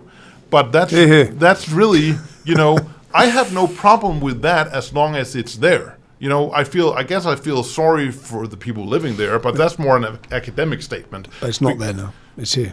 It's here, and that's the problem, because I don't want to decide what other people do in their own homes, but I do want to decide what I do in my home. And since Denmark is my home, and therefore the home of the Danish people should decide that here the rules are what we say. Do you think there's any Muslims living under 24-hour police guard? Do you think there's any Muslims that are treated the way you're being treated? Do you think there'd be a massive uprising if there were Muslims having to live currently in fear in Denmark of being killed and murdered for expressing their views on Islam? Yeah. What do you think the media would be saying? What do you think the government would be saying? I mean, all the questions you just asked are rhetorical questions, but I can answer them anyway. But I mean, I think most people in Europe, when they hear these questions, they don't need the answers because they know the answers. Of course, if somebody just came remotely close to the kind of obscenity I'm being subjected to, and that person was a Muslim, then there would be headlines... Or non-white. Or non-white, or who is being treated this way because they're black. Then, of course, there would be headlines daily in the news, and demanding that we need to get rid of the people who, and also demanding that the police should they should allocate whatever resources necessary to defend me, so that I could walk on the street any day or night, any way I wanted. That would be the requirement of the media if it was a non-white person or a Muslim. Yep. Now, because I happen to be a white male, I happen to be in the very, very small ethnic group, and I'm talking about white males here, like 7% of the world population. For reasons that have nothing to do with me, that 7% of the world population have been responsible for almost all progress of humanity, okay? That's not my fault, that's not your fault, but we happen to be in the small ethnic group that have progressed the world, okay? For that reason, I'm being punished with not being able to walk down the street, having my life destroyed because other people want to kill me. That doesn't seem fair. That seems like ethnic prejudice. That seems like because I'm a white male, I'm treated much worse than other people would be. How does Denmark, how does Europe solve this problem? What would you do? If you're in power tomorrow, what would you do? Everybody who's not a Danish citizen who has committed a crime will get a letter. You have 14 days to go home. And if not, the police will put you on a plane. Okay? That's very simple. Anybody who's not a Danish citizen who is receiving public benefits will get a letter. You have 14 days to go home. Otherwise, the police will put you on a plane. Okay? Anybody who subscribes to different values than democracy and is not a Danish citizen will get it, and this includes, I guess, all Muslims. How would you distinguish who? So, because I keep looking for what is the solution for Europe, what's going to be the solution in France, what's it going to be for us? How would you conclude who subscribes to not wanting democracy? How would you do that? How would you implement? Certainly, if you go to a mosque, yep, then you cannot subscribe to democracy. Those are completely incompatible. So going to a mosque would be self-evident. I have gone on elections saying I want to ban Islam from Denmark. And how can you do that? Well, certainly to publicly ban Islam, like de facto, there are two ways to go. You ban Sharia? Sorry? If you ban Sharia, you ban... That's certainly a part of it, but I mean, you can write in the Constitution Islam is not allowed, or you can say, well, it already says so in the Constitution because it says no religion is allowed if it goes against public order or public decency. Read in the Quran, read the Hadith, and ask yourself, does this go against public order or public decency? I would say yes on both counts, okay? I think the Aisha history goes against public decency a lot because the perfect man who has lived or ever will live, according to Islam, was Muhammad, who had sex with a 9-year-old, okay? That goes against public decency. Goes against public order, it says on multiple places in Quran, hunt them down and kill them if they are not submitting. That goes against public order. Until there is no other belief. Yeah, well, I mean, then they should rip that page out of the Quran. And they're not going to do that because, of course, that's a lie. It is their belief. But I mean, it's not really... there's a German song called "The Gedanken sind frei," which means the thoughts are free. So I'm not really going to stop anybody from thinking that they're a Muslim in Denmark. Who can stop that? But I am going to say, if I'm in government, that We don't allow this in Denmark, and the reason for that is very clear. That whenever we have a country which is non-Muslim, and Muslim enters, Islam enters, and eventually it becomes Muslim, and we don't want that. And why is that? Well, let's see. No country has ever been safer or freer or more harmonious With Islam. of Islam. Never happened, okay? Never happened. But what has happened is that a lot of countries that were something else are now Islam. Lebanon, Turkey. Entire North Africa, Afghanistan was Buddhist, Pakistan was Hindu. So we have all those examples. And I'm like, okay, well, the counter argument is this. Just because it has never happened doesn't mean that it cannot happen. Okay, well, that's a logical argument I can accept, that the fact that it never happened doesn't mean that it cannot happen, but Let's not experiment with our country. let's France do that, okay? Let someone else do that. And I don't want to be a guinea pig, and I've said that. I don't want Denmark to be a guinea pig. And also, you can also look at, what's the prognosis here? Does it look like in the countries in Europe that has a lot of Islam It's working. that it's working? It's bringing a lot of safety and harmony, you think? It's just like, Why do you think the borders remain open? So anyone sitting looking knows how it's going. We know what direction Europe's going in. Why do you think the borders are still open? Why do you think these NGOs are still bringing them? the analyst Steve Coughlin, who was fired from the Joint Chiefs because he made this very true analysis about the Muslim Brotherhood and their influence on world politics, he told me this when I interviewed him in 2019 in Washington, D.C., and he said, well, basically it's cultural Marxism, because they think that the whole Western world is wrong. They need to collapse it. It needs to collapse it. And what way to collapse it? Well, you can bring up in Islam, that will collapse it, and then you can build it up in like a communist harmony. Of course, that isn't going to work, because what kind of Muslim country has ever been built up into communist harmony afterwards? That never happened, okay? But I think that's certainly one theory that has to be given some weight. But I also think that maybe it's a bit optimistic to believe that there's one master plan. It could be a combination of many influences. And I think the cultural Marxist influence and the woke influence is certainly one, which is ridiculous, because the woke people, the first one being shot, because it may be hard to believe. I think in the eyes of some Muslims, they actually respect me more than they respect the foreign minister in Denmark, because they hate weakness more than anything. Yeah, they actually. I get Muslims who shake my hand. I don't like you, but I respect you. Yeah, so strength is something that Muslims respect, even from the heathen. Weakness, they don't respect that at all. And the foreign minister of Denmark is very weak. So that's, and I've been called many things, but rarely weak or boring. But I mean, that's why the whole woke political agenda is so stupid, because they don't understand. They'll get eaten. Sorry? They'll get eaten first. Absolutely. And it's like in Lebanon. Like in Lebanon. The left who facilitated it were the first ones to go. It's like feeding a crocodile hoping that he eats you last, basically. Let me ask you, if Denmark brings in this law, it's being proposed now by government, I believe, a blasphemous law where you get 2 years in jail if you burn the Quran. Will you burn the Quran?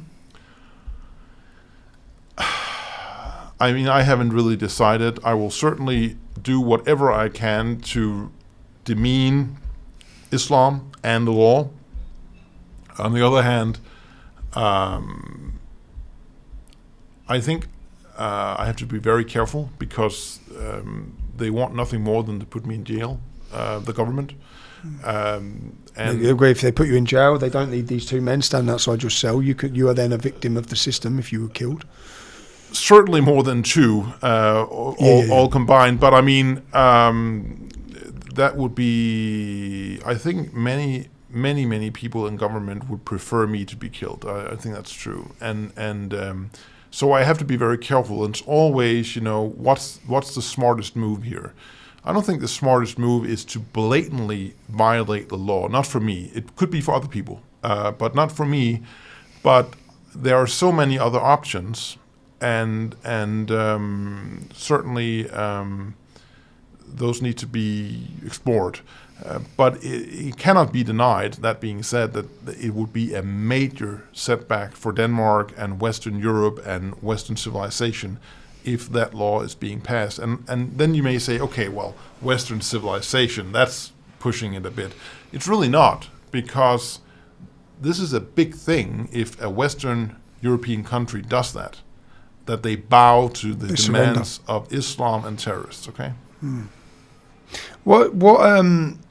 I've seen accusations thrown at you from many on the left, many Islamic organisations, as well. Have they? What sort of levels have they gone to in your life?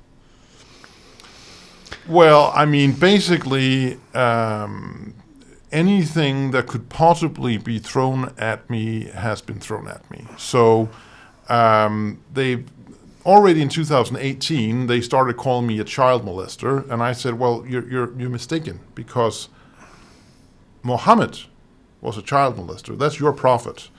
I, on the other hand, has never been charged with any sex crime or any crime involving children. So that's one thing. When they threw that at you, is this to do with allegations on Discord? Well, no, it also there, but certainly they threw that at me several years before that happened. So what happened on Discord was basically that I was in a party call with 30 other people, and certainly we talked about sex, but the blatant lies that there were children under 15 there is not true. Okay, because it's good to get that, because what it seems is that anyone, that's why I'd like to understand the truth, anyone, I know that they approach women about me to try and make sexual allegations. Yeah. Andrew Tate has risen up in the things. He's now got allegations. So I want to understand if the lengths have gone to, because I've seen the headlines put out by them. I mean, certainly there were teenagers who were above the age of sexual consent, but the conversation was not, do you want to have sex with me? This was never part of the conversation, because I don't want to have sex with somebody on Discord. I mean, that wasn't the case, and that would be extremely stupid, because when you're a public figure, you don't enter online media and have conversations. I did think this. That's why when I was looking at it, you don't do that. But I mean, there was the topic of sex did come up, and I said some things, and the media said that I had conversed about this, and it's true, I did, with people who were of sexual consent age. Okay. And of course the police never even contacted me about this. Which, if you had, they would. They would. Well, so, this is what, in my research, I was looking, because that's why I wanted to sit here and answer this question and put this out, because people would watch it and think, how come you never question him about that? No, absolutely. And I'm, certainly I should have never talked about that topic at all. Certainly for a political standpoint, that was stupid. Yep. But it wasn't really there was no moral violation, and there was certainly no legal violation, okay? So for a PR public relations standpoint, it was stupid, but it was not really something that I had any reason to feel morally bad about, because there were nobody hurt. There were some people who were very angry afterwards, but they were angry at the newspaper, because some of the participants in that conversation were very angry at the way the newspaper described what had happened. So there was no truth, just to clarify that, so no truth that any of them were under the age of 16? The age of consent in Denmark is 15. There is no truth to them being under the age of sexual consent. Okay. Possibly, I think there was one person who said he had just had intercourse with a woman, and he might have been a few weeks short of 15. And he's having a discussion about what? About the fact that he was very proud of this. Okay, so someone's in a Discord group. He had to brag about this because he was very happy. Okay. I replied with a single comment. Okay. Okay. I think that's very normal. I think, what am I supposed to say? I mean, shouldn't he be allowed to be happy about his newfound experience? What was your comment? My comment was, no, I think you did it with your friend. Okay. Banter. So it's banter as such. Yeah, it's banter. And I mean, he told me afterwards that he was very pissed at the newspaper because what they wrote was not what happened. Okay, that's all I wanted to understand. Because anyone who would Google that, they've done it against me. You Google my name and I've got stalking prevention order. Yeah. So they link me with negative things to do with women. So I can understand that. So basically, that's what happened, and of course, it had a revival. This was 2 years ago, but it had a revival when the whole Turkey thing happened. It'll have a revival every time we blow up. What happened with Turkey? What happened with Turkey? Yeah. Well, basically, I ran for parliament in Sweden because it turned out you have to have the whole backstory here. Yep. When I was done with the election in Denmark in 19, we were 7,000 votes short of entering parliament. We needed 2%, we got 1.8%. So that was a great disaster, but what can I do? So the next year I figured, okay, well, Denmark is bad, but Sweden is far worse. Really bad. Sweden is far worse. So let's try and see what happens if you burn a Quran in Sweden. So let's go to Malmö and see what happens. And the Swedish artist Dan Park, he said, I'll invite you. Okay, I said, well, you'll invite me to come. We'll have a manifestation. We'll see what happens. That was the beginning of the Swedish adventure. And now, of course, that has created the worst security situation in Sweden for 100 years. And I'm not joking. It's really bad. What, to do with terrorism? Yeah. And the Swedish, because I actually went, I don't know if you're aware, there was protests outside the Swedish embassy in London. Many Muslims against you. Yeah. I travelled down there just to see what was going on. I just went down there, had a little walk. Yeah, I read that. Yeah, okay. What's going on? What you hear protesting over? What do you believe? Like, I went there just to have a look. And that was over you. That was over yourself in Sweden. And I believe recently was the Swedish embassy just burned in Iraq. Absolutely. There was Swedish embassy burned in Iraq, and the consulate general in Istanbul was also attacked, and there's been a lot of that. But basically, in 2020, in August, I planned to do this, and the Swedish police in Scania, which is in Malmö, the region, the southernmost region, they said, no, you cannot do a protest in Rosengård, the ethnic neighborhood in Malmö, no. And then I said, okay, well, here are 10 other places in the entire region I want to do it. And they said, no. You cannot do it anywhere. Okay. Well, then I just want to come and go for a walk in Rosengård, I said. That must be allowed. It's not a protest. I'll just go for a walk. Of course, knowing that, me going for a walk there.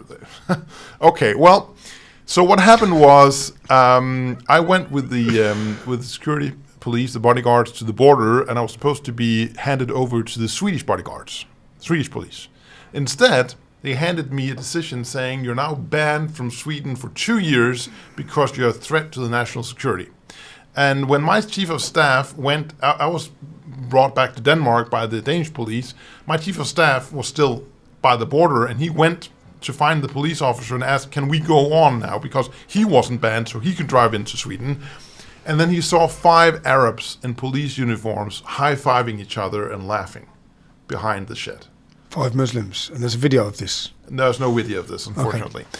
But what happened was they thought that they could, fix it by banning me. And there were 2 problems with that. First of all, after a month, it turned out that through my father, I'd actually been a Swedish citizen with dual citizenship since 1st of June, 89. So they actually broken the Swedish constitution by banning a citizen from entering his own country. So that was a problem, and that was corrected, and that was a bit humiliating for the Swedish government, I guess. Corrected in what way? In that the the banning order was lifted, and that they declared that we agree you have actually been a Swedish citizen since 1st of June 89. So then you was allowed in? And a Swedish passport as well, yes. Okay. So, but the second thing is, I want to sound like I'm very, very smart and I know everything, but on this particular day, it seems like I had my wits about me because I'd actually foreseen that unplanned things could happen, which was what it did. Unplanned things did happen. I was rejected. So because I had an uneasy feeling about the whole thing, I wanted to plan for every contingency. So you had a plan B, see? So several hours before I arrived at the border, I had sent in another team with 5 people and a Swedish journalist. And they actually, 2 hours before I arrived at the border, already burned a Quran in the Rosengård borough. Okay, so you foresaw they'd stop you. I foresaw that things could, Yeah. I didn't foresee that particularly, but I could understand that you never know, okay? You have to plan ahead. So what happened was the news of the fact that the Quran had been burned spread, and then my supporters, both them who were already in there and the one who had been driving with me, they gathered at the big public square in Malmö where they threw the Quran to each other, and eventually some of them were arrested. And those two events combined meant that many people, residents living in the Rosengård area, peacemakers, I guess, rioted the whole night and attacked the police. So at that time, like the biggest riots in years in Sweden, August 2020. And that resulted in me saying, okay, well, now I'm a Swedish citizen. I can actually run for parliament. That's a good idea. So I went on another kind of expedition in 2021, just to start a Swedish sister party and do the preparations and, visit the worst neighborhoods in Stockholm and stuff like that. Not really burning Quran, but still. And then in 2022, I said, well, I'm guessing 5 or 10 of these protests in Sweden and the whole country will burn to hell. That was my prediction. And it happened like at number 9. So pretty accurate. But What's happened at number 9? I went a couple of times in February and March. And then I went in the 2nd of April, at the beginning of Ramadan last year. I went to Landskrona, quite a small city in north of Malmö.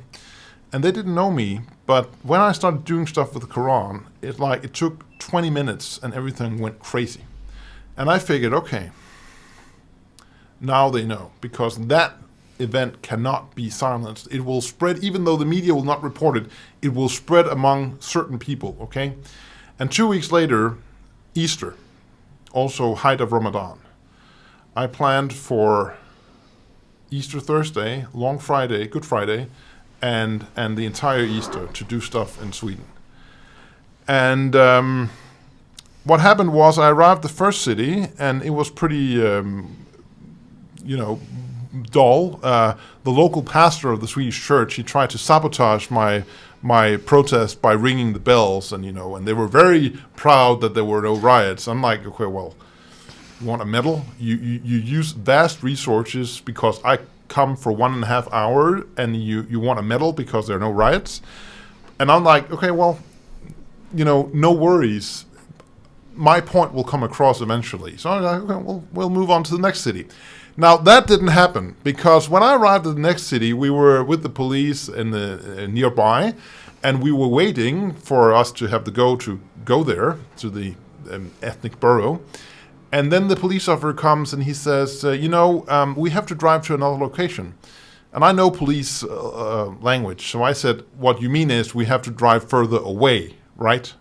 Yeah, that's what he meant. Okay, well, I figured, this is a problem. Like vast riots, and the police were totally undermanned. When was this? This was the 14th of April last year in Linköping, one of the top 10 cities in Sweden. Okay. We're talking about worst riots in 20, 30 years in Sweden, and it was so dramatic that when I had waited like an hour after I was supposed to start, I went to the police officer and said, am I banned from entering this neighborhood or not? And he said, I don't know, I'll get back to you. And I said, no.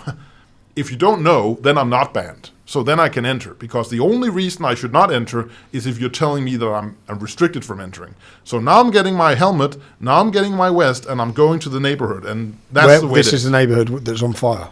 That's the neighborhood that's on fire. And you can see from the video afterwards that, the police are being beaten. They have rocks thrown at them and basically try to kill them. So I put on my helmet and my vest, and then another police car drives up and says, you're now taken into custody for obstructing the peace. They arrested you. Well, it's not really an arrest. It's like an administrative thing, but to prevent something. Depriving my freedom. Obviously, that was bollocks. And the court afterwards said, you can't deprive someone of their liberty for other people 2 kilometers away throwing rocks at the police. See, we had exactly this with a demonstration in London with Tower Hamlets, where we took it to the High Court. We spent money. They banned us from entering Tower Hamlets, and the reason was that they couldn't control the Muslim community. Yeah. So we challenged it on democratic, but we lost. Yeah. The court said, no, you're not coming in. Well, I mean, I guess I lost and won, because then the High Court, the appeals court, they didn't say that it was, they didn't really say that it was right to deprive me of liberty, because I think they knew you can't really say that. They just said that I couldn't appeal in that manner that I did, but they didn't say it was right, because obviously it wasn't. But I asked, am I being suspected of a crime? And the answer was, no, you're not. Okay. So they held me there for like 2 hours, and the problem is the chief of the police station, he has to make the decision. He has to approve it. And he came and said, why are you here? And I said, like, and I could see in his face, like, what the? So then he came after 2 hours and said, well, we decided, you've said now that you're not going there, and you can move on, whatever. And then the next city, the third city that day, of course, I was given an order saying that protest has been denied now. And I said, well, you can't deny it now. And of course, the courts afterwards said, you can't do that. You can't first approve it and then deny it. That doesn't work. But they were they were completely being smashed in that Norrköping as well. So that was Thursday. And then Friday, I went to Rinkeby, which is like Somali town, Mogadishu in Stockholm. And surprisingly, I was actually able to be there for a while. Not without incident, though. I had rocks thrown at me, and the police were also beaten up pretty badly. And then I went to Örebro, which was like the worst of the places, because I was supposed to do that near the mosque in the Vivalla borough. And that was apparently too dangerous, so they tried to change that order to a park, Svea Park in central Örebro. I never went to Svea Park because the police who were there were being subjected to the worst kind of violence Sweden has seen in 30 years. So they were completely overrun and beaten and had rocks thrown at them. So you made a decision not to go there? I didn't make that decision. I wanted to go. Okay. But the police said you may not go. Okay. And what do you say to someone who says someone would say these are stunts that you're pulling? Obviously you're raising awareness about an issue, but what do you say to the fact that a police officer could get killed on one of those days? What's your defence to that? Well, I mean, first of all, what is a stunt in the eyes of one person can be a very important political statement in the eyes of another. So that all depends on the eyes that see, really. Okay. If a police officer is being killed by someone, then the responsibility of that murder is on the person who kills the police officer. I agree. Of course, there is another person who might also be a little bit responsible, and that is if we know that certain people are very likely to kill police officers because of the political statements of third parties, then maybe we should not let those people enter the country. That is a point. And so maybe we should consider, are there people from certain countries that are very, very incompatible with freedom of speech? If that's the case, maybe we should tell them, you're like, I hate freedom of speech. I want to kill people who use freedom of speech in ways I don't like. We're like, yay, freedom of speech. That's not a match. So let's not go into marriage. You just stay in your country and we'll stay in ours. That's a theory. And I think that is the plan that should have been followed in Sweden. And if it had been, then this would never have happened. Because would I ever criticize Islam if there was no Islam in Denmark and Sweden? I think not. Okay, no, it's just like, I agree, because they want to try and make, no matter what I'm saying or doing in my activism, it's not my fault they want to kill. And if they do want to kill and they kill people, then it should be held. Even now when I see girls getting raped and women getting murdered, whoever's welcomed these people in, you're looking now in Ireland, I'm looking to Angela Merkel and think you are responsible for each of the refugees, or so-called refugees, that's come into Germany, raped and murdered. Yeah, but it's true. But of course there is one great problem, which can also be an explanation as to why we are not kings of Britain and Denmark. And that is who elected her? I mean, if people have to accept that we're right, It's our fault.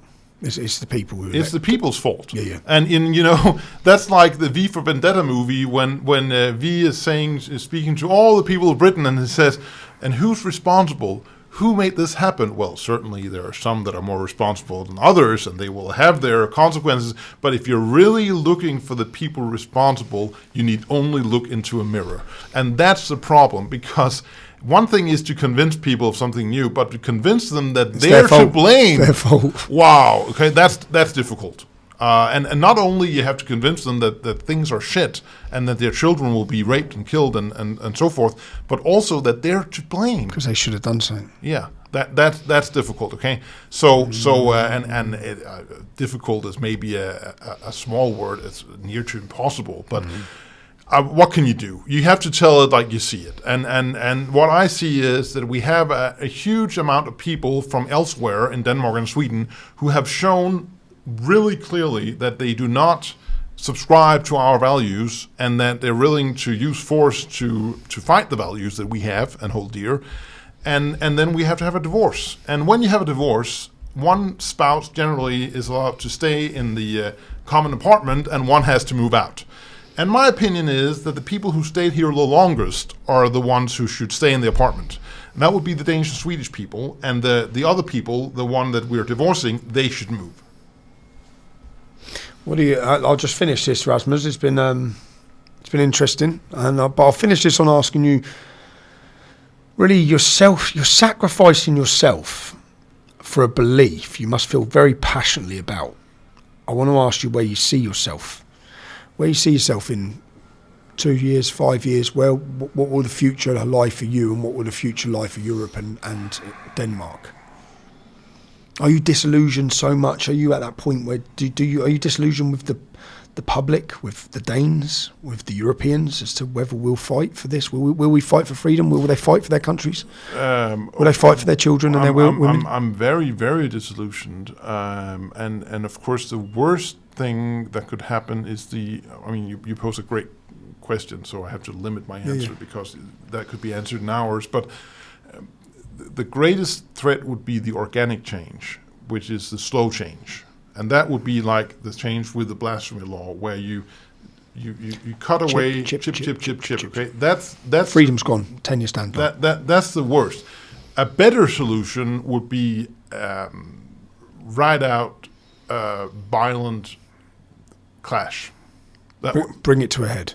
Yeah. Before we can't, because otherwise it will get. The sooner that would happen, the better we would be strategically. Okay. To someone who's just saying that, listening to that, it could sound like you're advocating for violence. No, I'm not advocating for violence. I'm warning about violence, okay. and I'm saying that violence will come regardless of what we do. If we have the organic change, then violence will not come in outright battle. It will come in that our children will have to bow and let themselves be raped to new masters. Or if we have the outright clash, there will be people who will die violently, but we might win. We're running out of time for that solution.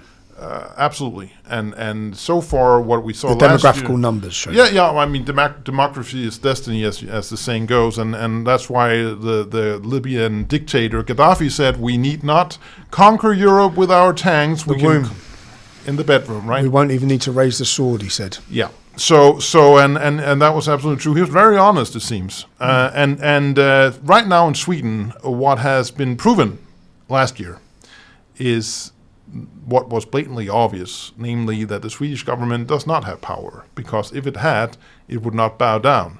What it did was it put me into custody because I want to do a non-violent legal action, and the people who attacked the police drove the police out of the area. Now, when I interviewed Claire Lopez from the think tank in Washington, D.C., Center for Security Policy in 2018, she said that Islam moves in small slices, so it will be an enclave first. They will set up an enclave first in a country where they now have power, and that will expand. Now, that is what has already happened in Sweden. I'm sure it's happened in the UK as well. And so much of Malmö is now an Islam enclave, really. And if we agree with Turkey's leader, who's clashed about yourself, then the mosques are their command and control centres. Yeah, and also the audacity of the fact that I and other people are given arrest warrants in Turkey for actions. You've got an arrest warrant in Turkey? Yes, for actions that we have done legally in our own countries. They've issued an arrest warrant. They have issued an arrest warrant for me for what I did in Sweden on the 21st of January this year. And the level of threat with the security services, could they may have issued a fatwa that you're unaware of? I think it's safe to say that Al-Qaeda and ISIS and others have issued many fatwas against me and others, but it's just like it shows the vastly different views that people in the world have on reality, that they actually think that we can charge him here in Turkey for illegal action he did in his own country. Insanity. I think that even people should watch this, and I think that even people who disagree, they might disagree with my politics, your politics, but I don't think anyone can argue that you are not a man who has stood on your beliefs and is still standing on your beliefs. And who knows what you may sacrifice in the future, but I think whether people take inspiration from it. I remember I was in positions where I thought I had to do something that even I didn't want to do because I know people are watching, and I don't want people to lose the battle or the fight. So... That is true. I mean, you can really only be responsible for your own actions, and if that inspires someone else in a good way, that is great, and that's my hope anyway. I wish you safety, and you as well. Yeah, I think you're going to need it. We both will. Carry on watching for more interesting guests. I'll talk to anyone. I'll debate anyone. I'll hear anyone's story. If you want to help me along that way, it's not free. I need your support. If you can support my family, that gives me my peace of mind. It means I can continue to do the work I do. You can do so at www.supporttommy.com. I appreciate every bit of support, as do my children. It gives me the ability to fly them out here to see me so I can stay in constant contact with them. I'm deplatformed and I'm censored, so I need you. I need you to share this content, and make sure you stay tuned for upcoming weekly guests. Interesting guests, exciting guests. I'm Tom Robson, and this has been my podcast, Silence.